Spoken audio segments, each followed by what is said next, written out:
The fog drifted through the streets like a ghost. That's exactly what it looked like, a thick fog. It was summertime and it was hot. We would just run through it as fast as we could and try to just cool ourselves off. It stuck to you. The spray was so foul as far as the odor. It made some of us have headaches, nausea, dizziness. That's what I remember. It made me sick.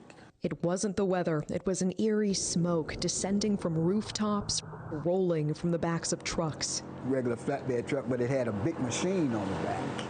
And it had a big nozzle that really sprayed a fog you couldn't even see through. It was that thick. And it really, we felt it as it would adhere to our skin. And as far as the guys on top of the buildings, they tried to portray them to us as maintenance workers. But we was like, what is a maintenance worker doing? And basically a hazmat suit. And they had masks and goggles. In the 1950s and 60s, in secret, the U.S. Army sprayed zinc-cadmium sulfide into the air of a St. Louis housing project, a largely black neighborhood called Pruitt-Igoe. It was a lose-lose situation for us in Pruitt-Igoe. We were subjects.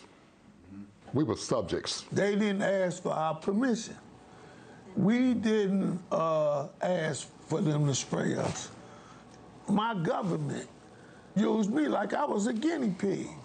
We're standing at where Pruitt-Igoe used to be here in St. Louis, and it's hard to believe more than 10,000 people used to live here. As we bring our drone up, you can see it's mostly just an empty lot now, overgrown with trees.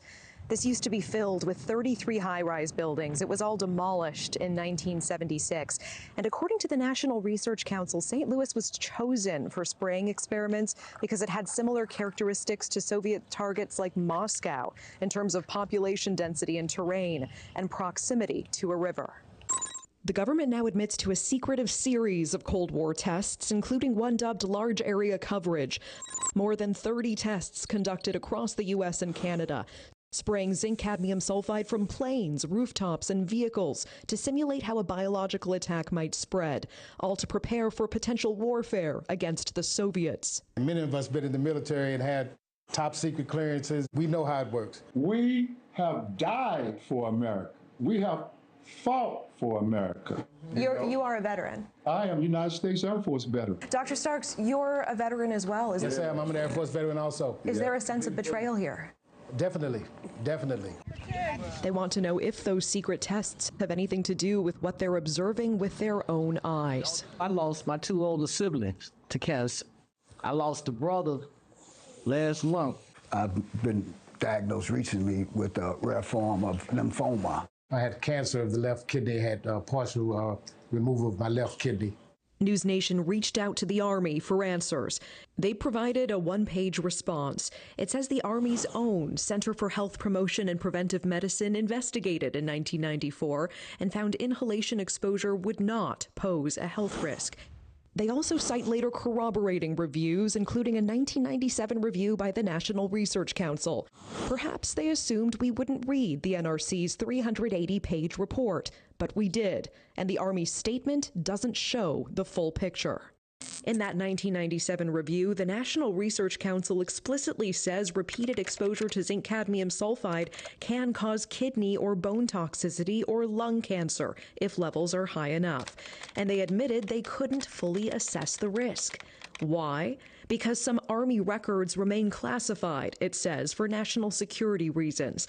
More troubling, key Army exposure records were missing, and when the NRC asked the Army to supply them, the Army said it couldn't find them. Finally, the NRC considered conducting its own study, but concluded it wasn't feasible. In short, it did not test the site, collect samples, or test residents, and they didn't have access to all the data. Their review was based on what the Army gave them, and what the Army either could not find or withheld. The Army ends its statement to News Nation by saying, quote, none of the reports contained evidence of a radioactive component to the zinc-cadmium sulfide dispersion tests. Residents say the secrecy and delays are no accident. They're waiting us out. They're waiting on all of us to die. But that's not even the whole story, as residents demand to know what else could have been in that spray. They have not come clean with what was in there. Do you believe that it was just zinc cadmium sulfide in that spray? No. No. We go to the source, a researcher who has spent decades declassifying government documents about these tests. Do you believe the U.S. government sprayed some kind of radioactive material on the residents of St. Louis? I believe that they did. And the government's surprising response to our request to declassify information. I mean, what the hell? Plus, renowned activist Erin Brockovich weighs in. Do you think there's been a lie here, a cover-up here? It sure looks that way. The residents are asking for an apology from the government for being experimented on. They are asking for compensation, for health studies for themselves and their children.